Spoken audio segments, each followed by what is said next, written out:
first of all, let me introduce myself. My name is Muiz Musa. I'm 18 years old and I'm from Bagan, Serai Perak. Hi, my name is Muhammad Irfan and I'm from Gombak, Selangor. Hello, I'm Xavier Sunaidana Joseph. I came from Sarawak, Sarike, and I'm 19 years old this year. So today we're going to discuss about Kuala Lumpur is a vibrant city known for its diversity. With a mix of culture, language and tradition, this city truly embodies a melting pot of culture. So today we're going to discuss about the concept of cultural diversity in Kuala Lumpur. So people such as people from different ethnic backgrounds such as Malays, Chinese, Indian, which is the big trees, and also others ethnic coexist here. Each bringing unique cultural practices and language to the city. For Malay, we speak in Bahasa Melayu. For Chinese, we speak in Mandarin. For India, we speak in Tamil. So that brings us a very unique culture here. So this blend of culture shape how people communicate, interact, and express themselves in public spaces, such as when we go to Indian restaurant. So we often say to the staff there, hi boss, hi boss. So there's such a template that we use to call the Indians, which is very good for us because we used it to social more.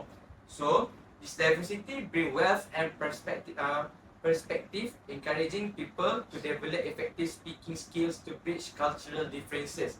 So what does it mean here? Because it will create a bond between such as Malay and Chinese when we speak each other language, and it will become Malaysia will become great again.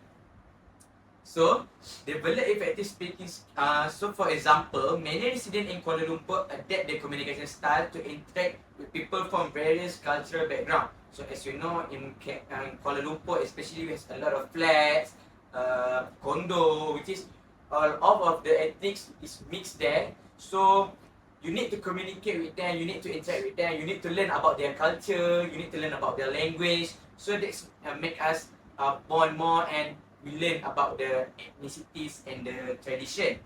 So, Muiz, how about, did you know that some one tradition that you very like? I think one of the tradition that I'm very interested in is actually from Bismillah, which is the adat batik that the people that from Negeri Sembilan actually do. So the adat batik is actually came a long time ago, and when I first experienced it is when one of my siblings went to the Sembilan and to marry someone from that district, from the district, from that region, from that state, and then they, especially the parents of the woman side. So the woman side is from the Negeri Sembilan. So what we as the men side need to do is we have to do something like there is like some special agreement that we need to do, and also it's not like the common Malay wedding that we usually see. It's actually kind of interesting to see the adat batik from Negeri Sembilan. So Xavier, you are from Borneo, right? Yeah. Sarawak, right? So can you give me one tradition that your favorite lah? Alright. Well, as we know, at Borneo, especially on Sarawak, there's traditions that very popular amongst Iban ethnic, because in Sarawak we also know there's so many ethnic, and that because of the last area of the state. So from my own perspective, I kind of have keen with the tattoo tradition, or we call it adat berpantang. Adat berpantang is a tattoo making just for the long from the past life. adat berpantang is only for the warriors or people that have how they say it, like position in that common longhouse, just like a leader or someone that has been involved in adat ngayao or headhunting at that time. But for now, in this modern day, adat berpantang just for the aesthetic reason. Yeah, so there's no more reason to headhunting or anything else. The meaning, but in our belief, adat berpantang is very sacred, and not all of people that can having the tattoo, because it also, we believe that if you do it flawlessly, it will bring bad things to your family and yourself. As for example, if you are not ready to have a good life, or you're not ready to having a personal life, then when you do or when you make a tattoo at your body, just like a bunga terung, the flower pattern that very popular among us, The famous one. right?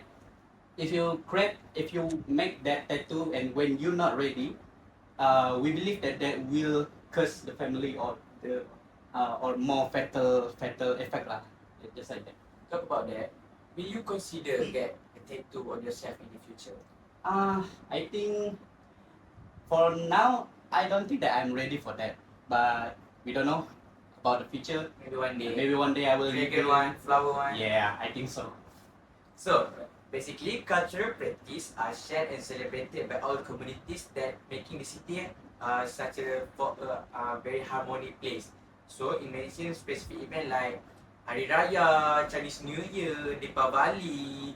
So, they are such a very famous one in Malaysia that we all, as a Malaysian citizen, we celebrate and we bond with each other more.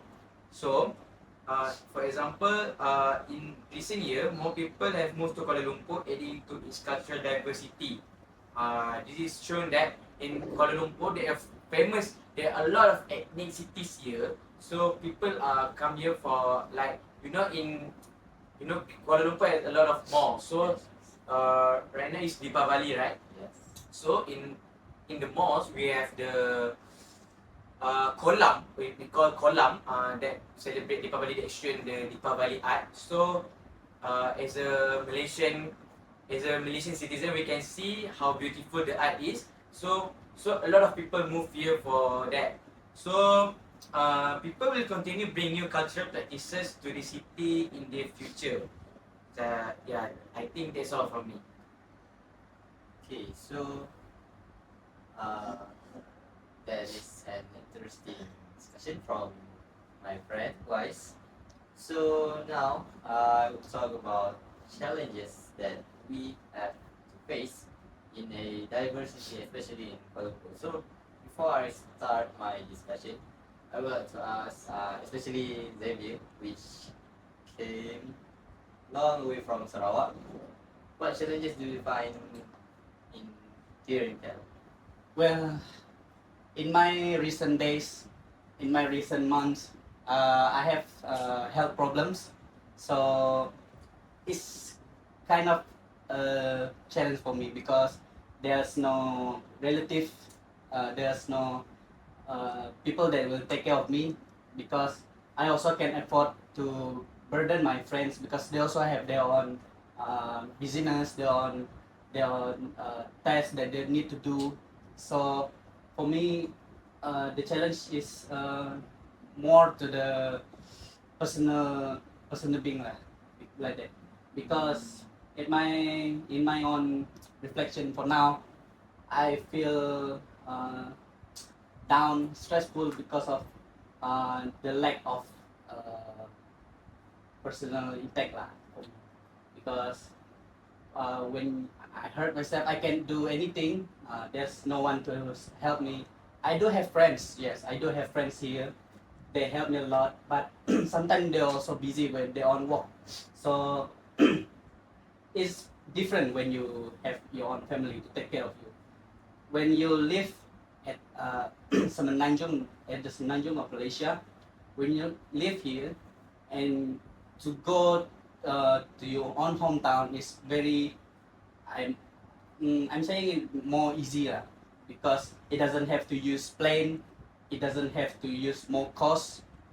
You can use transport like buses or Grab, or your own family can go along from any place in Semenanjung.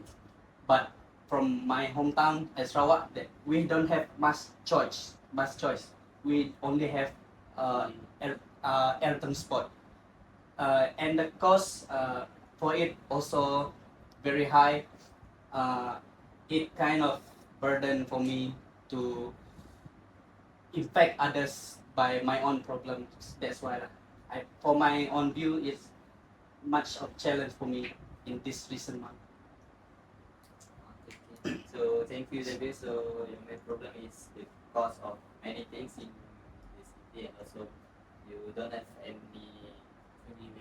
relatives or family member here in Japan. So, alright. So how about you, guys? Do you face any challenges? And it's the first time you came study here in Kuala Lumpur? For your information, this is not my first time study here in KL Oh, really? because Okay. my high school is also in Kuala Lumpur, alright. Sulawesi. Okay. So I do face a lot of challenges here, especially when it comes for money management. I see. For as you know, foods here are very expensive. The Grab is very expensive. All the things here are expensive. Alright. So as a university student, as an IPG student, so I need to learn how to manage my money very wisely because at school, if you don't have money, you also have the cafeteria that serve a free food. Yeah. So at least you have a backup. Here, yeah, of course, IPJ have allowance, right?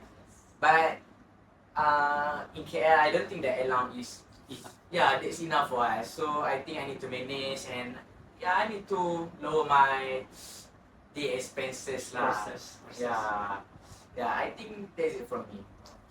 Alright, thank you, guys. So now I will start our discussion. So Kuala Lumpur is undoubtedly a rich mosaic of cultures, but with this diversity comes a unique set of challenges that affect social interactions and also communication. So today I'll be discussing some of these challenges, particularly focusing on language barriers, cultural misunderstandings, and the impact these issues have on our daily life, especially us as a student that lives here in KL, which is our daily basis. So the first challenge for us who live in KL is the language barriers. So in Kuala Lumpur, people speak a variety of languages, including Malay, Mandarin, Tamil, and also English, and even various dialects within these languages. And it's not just from us citizens in Malaysia. It also come from the tourists that come here in Malaysia to visit Malaysia, that come from a variety of region, which is Germany, France, and also maybe Japan and also Korea. So while this diversity of language is beautiful, it can create significant challenges in communication, especially from us, the citizen of Malaysia, which doesn't really good at the other languages that the tourists bring. So imagine going to a government office or a local shop. If you don't speak the primary language used there, you might struggle to communicate your needs. This can be especially frustrating for tourists or newcomers who haven't yet learned the local languages. So, as I said, it is frustrating, especially for tourists. So, for tourists that came a long way from maybe Germany, so they didn't actually learn Malay quite good yet. So, they would face a a significant challenge when they want to go to the local shop here in Kuala Lumpur. So, for example, people often find it difficult to express themselves fully when they are not speaking their native language. So, like this is especially for the tourists. So when they face someone who doesn't really know their native language, so it will be hard for them to give the information to the native people that the country that came from the country. So the next example is the misunderstandings are being created every day due to language differences, especially in public settings where people from different backgrounds interact. For instance, someone who only speaks Tamil may struggle to communicate with a Mandarin speaking person. Although many people in Kuala Lumpur speak multiple languages, there are still gaps. These gaps can lead to confusion, misinterpretation, and sometimes even frustration among speakers. I do have a story which is about an Indian family that lives in Kelantan, but they didn't even use Tamil as their daily language. They even use the Kelantan dialect for their daily language. So when it comes to that, when the family meets another Indian family that use Tamil as their daily language, they couldn't actually communicate. They couldn't actually communicate very good. So it will be another that will be the example for the language barrier for the same ethnicity, but with a different with a different language usage for their daily basis. So another example is over the years, people have adopted English as a bridge language, but not everyone is comfortable or fluent in it. So everyone is already know that English is the main language that will be used in our, not just in our country but also in the whole world. So they will try to learn it, but not everyone could actually learn it perfectly, and also they could just use it only a few of the words, and also this could this could bring another language barriers problem for the future usage. And to the next point, to the next challenges, which is the cultural misunderstanding. So first, another significant issue that comes with Kuala Lumpur's diversity is cultural misunderstanding. What is considered polite or acceptable in one culture may be perceived differently in another. These differences can sometimes lead to uncomfortable or even offensive situations. For example, in certain cultures, direct eye contact is a sign of confidence and respect, but in others, it might be viewed as confrontational or rude. If someone from a culture values eye contact interacts with someone from a culture that avoids it, there could be tension or misunderstanding. And for the example, in class interaction, some gestures were misinterpreted by people unfamiliar with certain cultural norms. Another example is personal space. Malaysians generally maintain a respectful distance when speaking, but people from certain Western cultures might stand closer when conversing, especially when talking to us, viewing it as a sign of friendliness.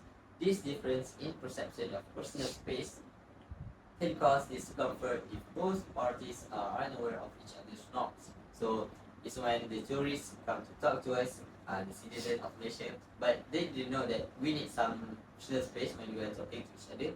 So they just come really near to us to talk to us as a sign of friendliness. So to the next example, such misunderstandings are happening daily in a multicultural city like Kuala Lumpur. There is also the issue of non-verbal communication, which varies greatly across cultures. A simple gesture like a thumbs up or an okay sign might mean different things to different people, leading to unintentional offense. For instance, in some cultures, showing the bottom of your foot is considered disrespectful.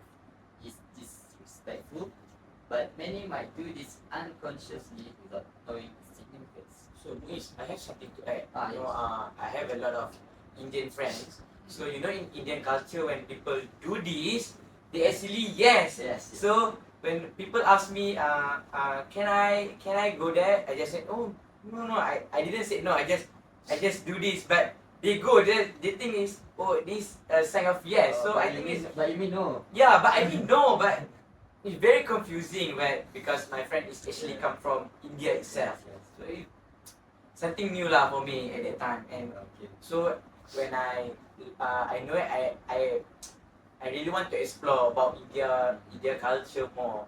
Yeah, I think that's one of example that I can give Yes, to you. yes. That's one very interesting example actually. I don't even know that Indian use shaking their head means yes. Actually. Oh, okay. I actually just knew about that. Thank you, guys.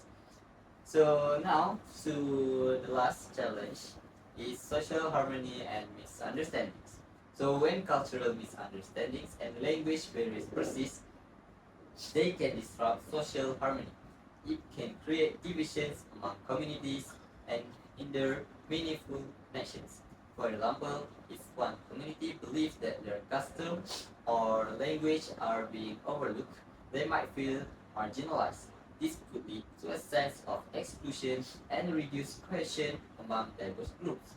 So, for example, if these challenges are not addressed, Kuala Lumpur diverse communities will face more friction, which could harm the city's social harmony. Additionally, there are stereotypes and assumptions that people sometimes make about others from different backgrounds. These preconceived notions can lead to prejudice, which further hampers effective communication. So, what is the impact of these challenges in our daily life? So, the impact on daily life and social interaction, especially us in Kuala Lumpur, is language and cultural barriers are also affected in daily interaction. Simple conversation can become complicated. Imagine, just imagine asking for directions or trying to understand the menu at a restaurant that uses a language that you are not familiar with. Even when people share the same language, cultural nuances might alter the meaning of their words. In professional settings, these barriers can be even more impactful. For example, in a business meeting, misinterpretations can lead to incorrect decision or also misinformation or strained relationship between colleagues from different cultural backgrounds. If everyone understood the cultural backgrounds of their co-workers, workplace communication would improve significantly. Let's not forget that these issues extend beyond mere misunderstandings. They affect relationship, build our trust, and ultimately impact how people receive each other within the community. So, for the conclusion, in Kuala Lumpur's diversity is both a gift and also a challenge for us. The language and cultural barriers present here make it difficult for people to fully understand and connect with each other. However, with greater cultural awareness and mutual respect, these challenges can be mitigated. Embracing this diversity is essential to building a harmonious and cohesive society in Kuala Lumpur. So that's it from me. Now I'll pass it to my friend David. Alright, thank you, Muiz, for the many type of challenges, including myself in my personal stuff, right? So I will be the one that will give suggestion in embracing diversity in Kuala Lumpur. Well, there are a few suggestions to improving communication in between of ethnic or people in Kuala Lumpur. So before I start with my own points, I would like to know what I'm very curious about both of you suggestion to embrace this diversity in Kuala Lumpur to improve the communication more, to make them more connected to each other, not just from Malaysian, alright, this also include the tourism also. So it will improve our communication skills, and it will just like I said, it will bond the relationship of all the Malaysian, because as we know, Malaysian is divided by all kind of ethnic, too many ethnic in one state, too many ethnic. Even in Sarawak, not just Ibans and Malay or Chinese or Indian. There's many more subculture inside Sarawak, and you know Sarawak is a large state, Very last day. and So many. you continue with Sabah, and Sabah also have too many states there. Then we know that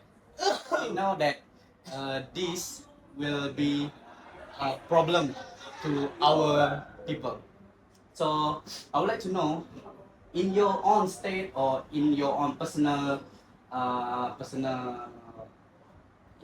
life, what kind of idea that you have to embrace this kind of problems to avoid challenge that Muiz just said now. Maybe from Wise first.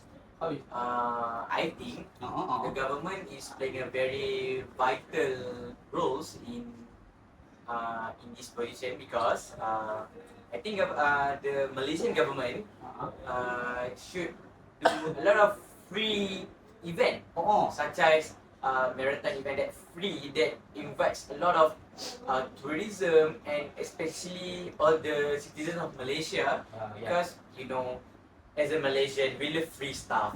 Alright. Yes. So if the event free and you get you can join the event, like you can also join the lucky draw if you go there. So a lot of people will go there, and of course they will communicate more.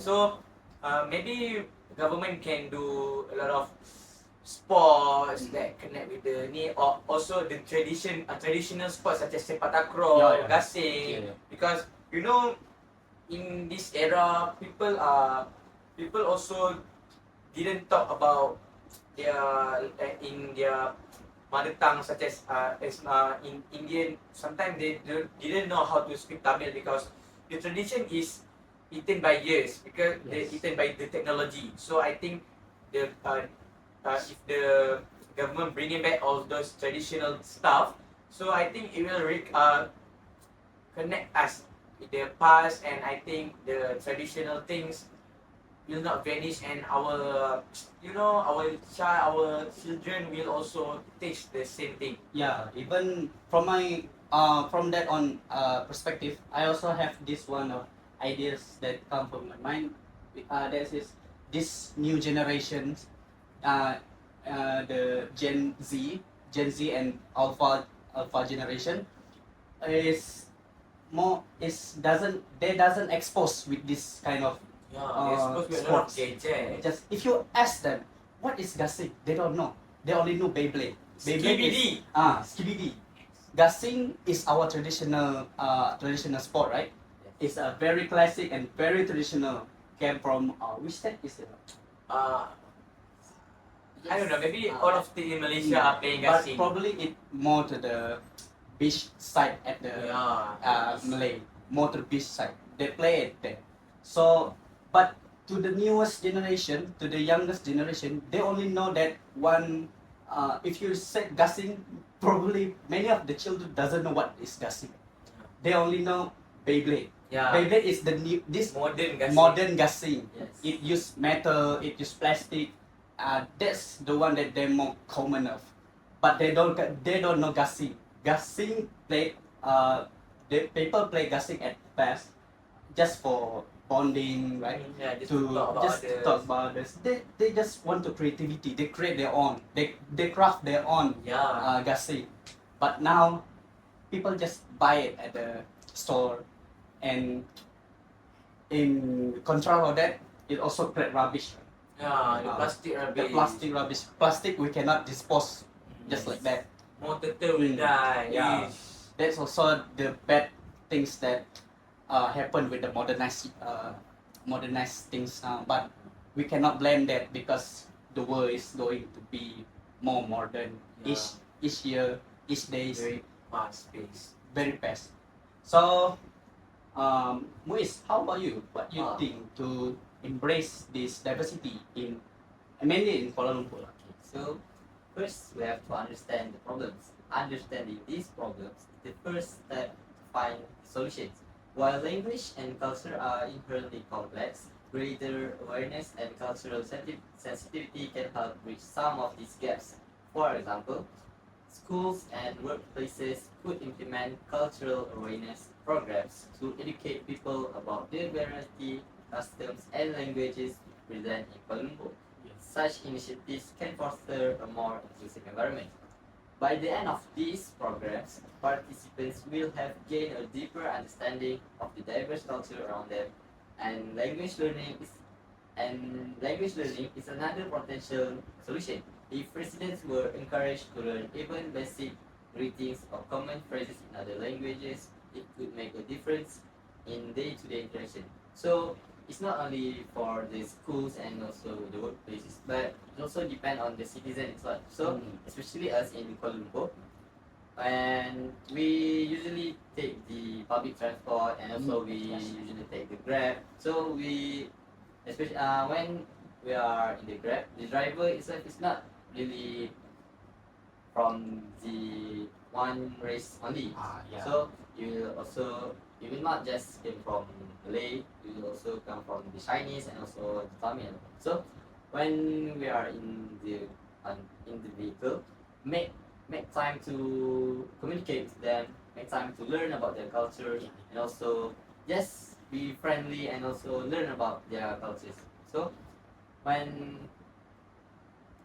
especially when we need to know something about the culture, so we could understand it way deeper, so it will bridge the gap of the culture that especially in Kuala Lumpur. And for the students, especially the secondary, don't just stay in your circle that consists of just one races, not one race. Just be friendly and Talk to anyone. try to talk to anyone, learn about the other culture, and learn about their background, and also how the way they live, and that would make a big difference when you are finishing your school.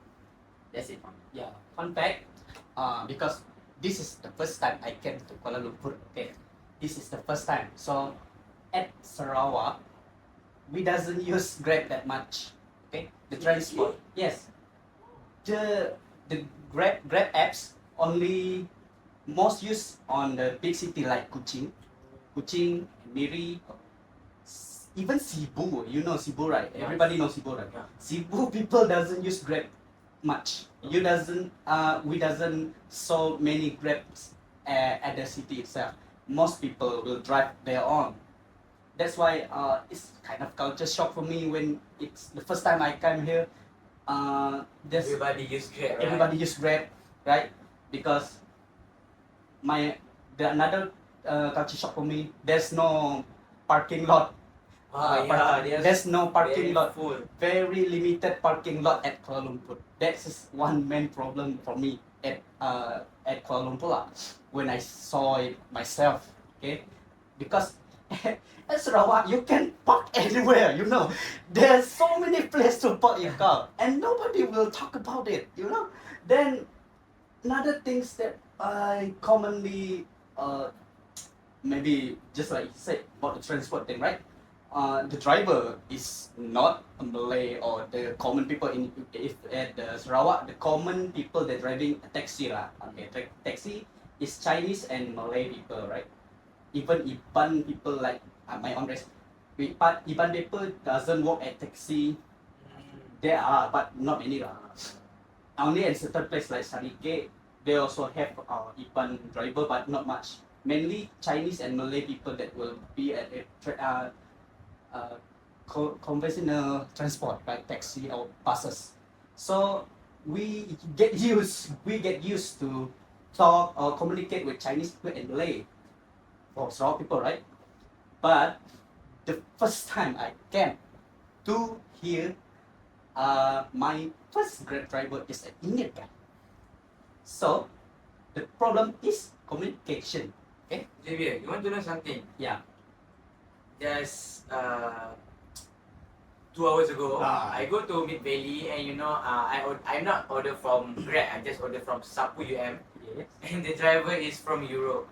Wow. Yeah, he's from France. Actually, he's from France. So I think this is the first time that I get a foreigner for my driver, and he is very Okay, this is the first time I heard. gangster, gangster driver. Oh my god. That's the first time I This is heard it. upside down. Yes, he's very gangster. This is the first time I heard foreigner to drive a Yeah. transport. Okay. A tourist drive a citizen from the country.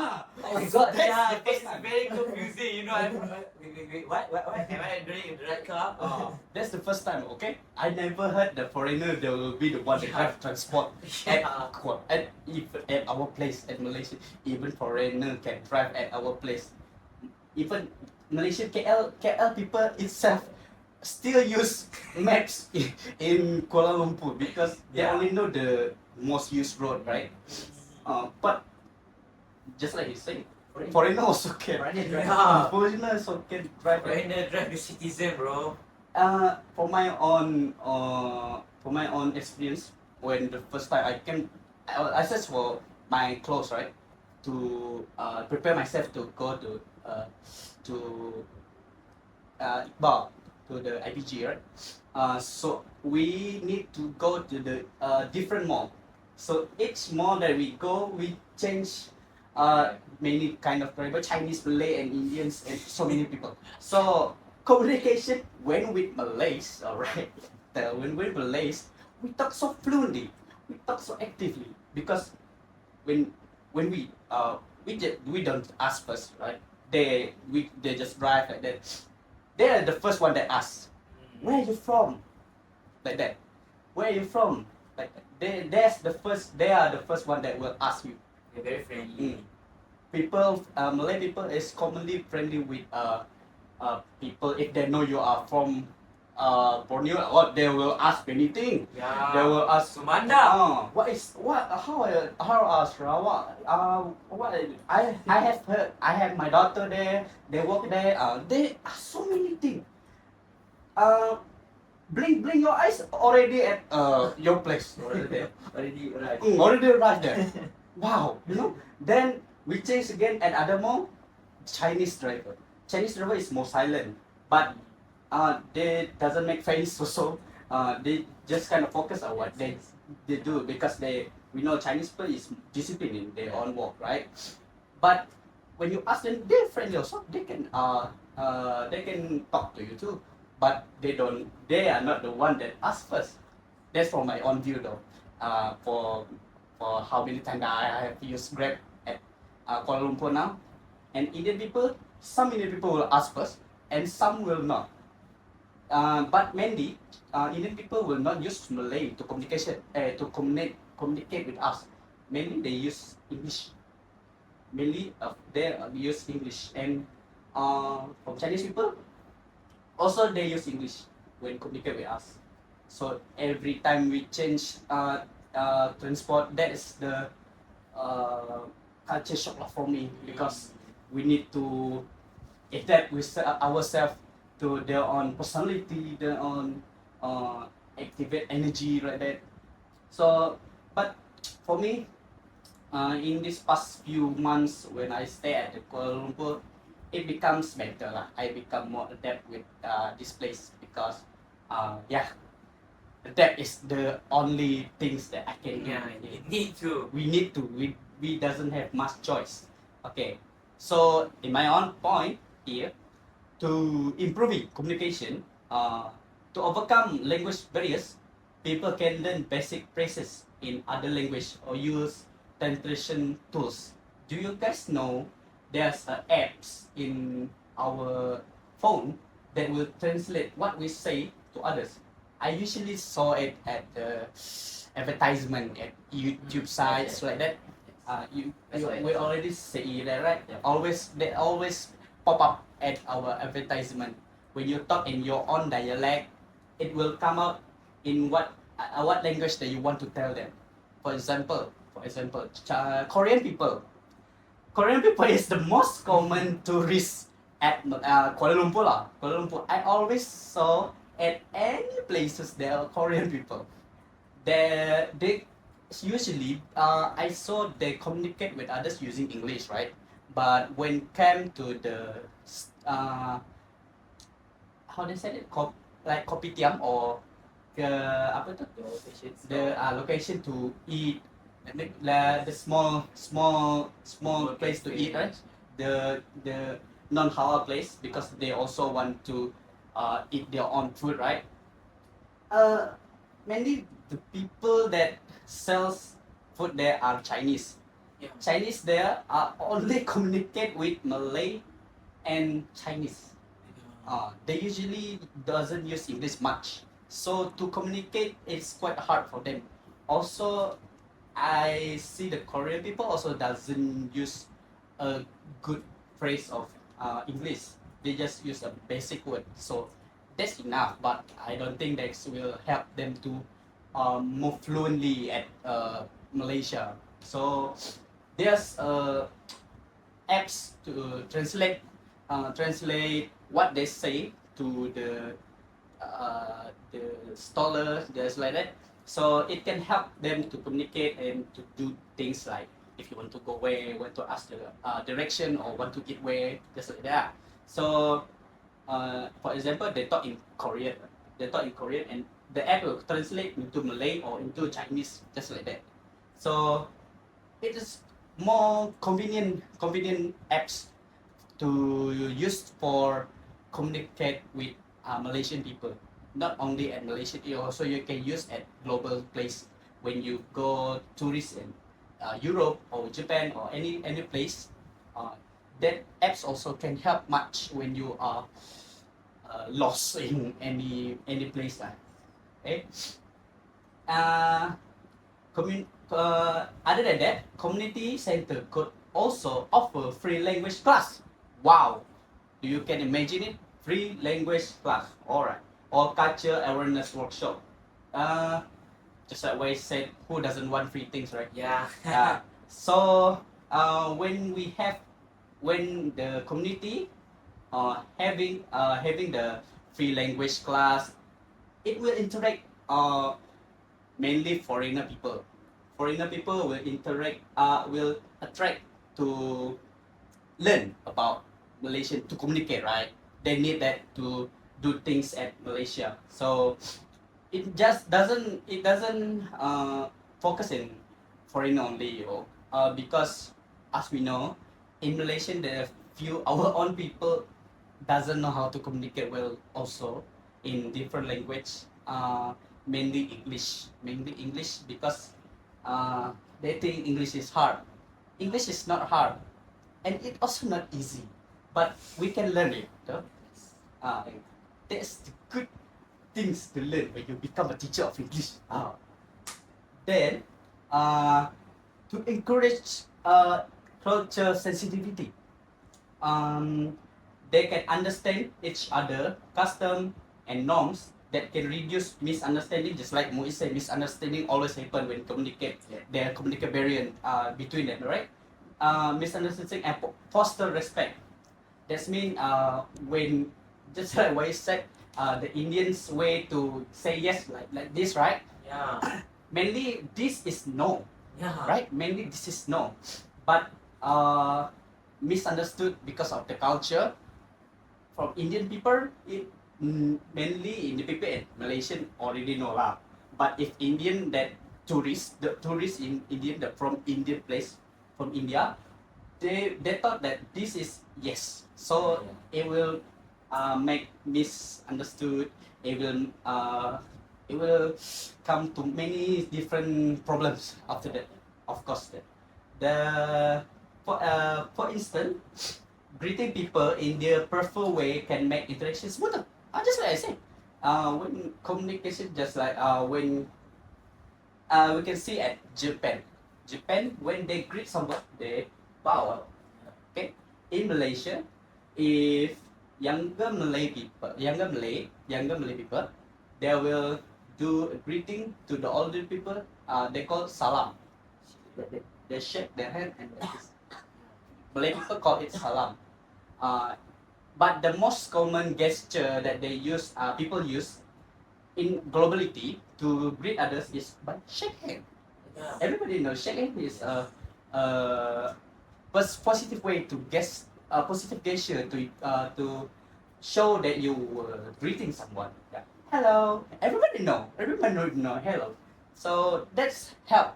That will be one of the ways to uh, encourage the barrier between the language of other people. Um, Conditional of it, if everyone makes an effort to understand other culture, the city will become more inclusive, right? When everybody can communicate better, the modernized, the betterness of this country will be better because everyone can work together, everyone can understand each other. There's no misunderstood in any kind of stages, the political, economy, and social, all balanced because everybody doesn't have misunderstood in language barrier, just like that. So it kind of help when it come to the modernization because the world is going to be more modern, it's going to be modern one day, every day, every day things change, every day things getting better, every day things getting expensive because technology is expensive. We know that. Yeah. Okay. We will see more harmonious society if culture diversity is celebrated and respected. I have this point here where Malaysia is known for many type of culture, right? There's for Malay, there Hari Raya for their own tradition, right? Hari Raya, Chinese New Year for Chinese, Deepavali that most recent, just last week, Yeah, last week. just last week, Deepavali, very fun. So many fireworks Wow. echoing at the cities. That's one of culture shock for me because from my place, things were quiet, Ah. quiet and peaceful. But when I try to sleep, 4 a.m. still have firework. Wow, that's amazing things that I know from KL. Wow. And what you think about this point? Do you guys think that um, other culture like different culture must respect other culture, so it will help in misunderstood, it will help in communication, so there was no invasive or passive things like hurting each other feelings, hurting each other culture, because every culture has their own respected belief, right? Because just like we know in Asia, we doesn't take our shoes inside the house. That is our tradition. Everybody do that in Asia. But for foreigner people in Europe, they can bring their shoes inside the house. So the difference between it probably will make misunderstood or barrier between them. So, but thanks God, in Malaysia they respected each other. So that's why they getting better. So for conclusion to my own ideas that I have elaborate as well. Kuala Lumpur diversity is a powerful asset that enrich the life of its residents. By addressing communication challenges, the city can become an even stronger model for multicultural harmony. As Kuala Lumpur continues to grow, so will its diversity. It's up to us, Malaysian people, to ensure that diversity remain the source of unity and strength. Well, I think that's all from our group. So I hope our talk will help all of you to understand more about Kuala Lumpur and Malaysian, particularly Malaysian people in barrier or anything problem challenges that we can work together to strengthen our own bond. We can strengthen our own communication. We can upgrade our own state to become more global known to other country. Okay, that's all from us. Thank you. Don't be racist. Don't be racist, right? Respect. Bye. Love you. Aku rasa lebih sial. You do. Lebih baik. Aku rasa lebih bro.